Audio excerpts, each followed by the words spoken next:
எல்லாரையும் மீட் பண்ணி நான் பேசுகிறேன். பட் இன்றைக்கி ஒரு 1 ஹவரில் நாங்கள் லேண்ட் ஆகி நான் அவங்க எல்லாருமே பார்த்துட்டு நான் என் வேலையை பார்க்க நான் போயிடுறேன்.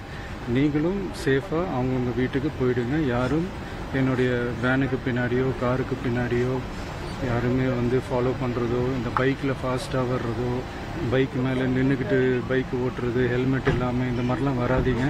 ஏன்னா அந்த காட்சியெல்லாம் பார்க்குறதுக்கே மனசுக்கு ரொம்ப பதட்டமாக இருக்குது. ஸோ கூடிய சீக்கிரமே வேறு ஒரு சந்தர்ப்பத்தில் உங்கள் எல்லாரையும் நான் மீட் பண்ணி நான் பேசுகிறேன். அது வரைக்கும் உங்கள் எல்லாருக்குமே என்னுடைய மே தின வாழ்த்துக்கள். Love you all and see you all. And இதை நான் மதுரை ஏர்போர்ட்டில் இந்த மெசேஜ் என்னால் கன்வே பண்ண முடியுமான்னு எனக்கு தெரியல. அங்கே சுச்சுவேஷன் எப்படி இருக்குன்னு எனக்கு தெரியல. அதனால தான் இங்கேயே நான் சொல்லிட்டு நான் கிளம்புறேன். தேங்க்யூ.